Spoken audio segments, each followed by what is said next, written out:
ಶೃಂಗೇರಿಯಲ್ಲಿ ರಾಜ್ಯ ಮಟ್ಟದ ನೃತ್ಯ ಸ್ಪರ್ಧೆ ಇವತ್ತು ಏರ್ಪಟ್ಟಿದೆ. ನಾನು ಮೊನ್ನೆನೇ ಮಾತಾಡಬೇಕಾಗಿತ್ತು. ಕಾರಣಾಂತರದಿಂದ ನನಗೆ ಸ್ವಲ್ಪ ಕಾಲು ನೋವಾಗಿರೋದ್ರಿಂದ ಆ ಕಾರ್ಯಕ್ರಮಕ್ಕೆ ಭಾಗವಹಿಸಲಿಕ್ಕೆ ಸಾಧ್ಯ ಆಗ್ತಾಯಿಲ್ಲ. ಎಲ್ಲರೂ ಭಾಗವಹಿಸಿ ಆ ಕಾರ್ಯಕ್ರಮ ಯಶಸ್ವಿ ಆಗಲಿ.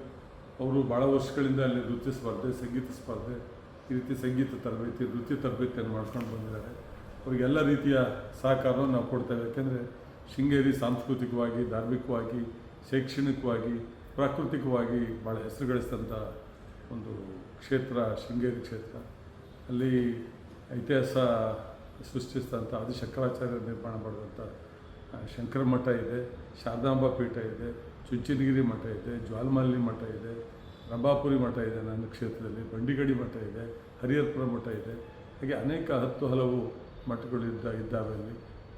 ಹಾಗಾಗಿ ಆ ಕ್ಷೇತ್ರ ಎಲ್ಲ ಹಂತದಲ್ಲೂ ಅಭಿವೃದ್ಧಿ ಆಗಬೇಕು ಅಂತಕ್ಕಂಥದ್ದು ನನ್ನ ಉದ್ದೇಶ. ಆ ನಿಟ್ಟಿನಲ್ಲಿ ಸಹಕಾರ ಕೊಡ್ತಿದ್ದೆ. ಆ ಕಾರ್ಯಕ್ರಮ ಯಶಸ್ವಿ ಆಗಲಿ ಅಂತೇಳಿ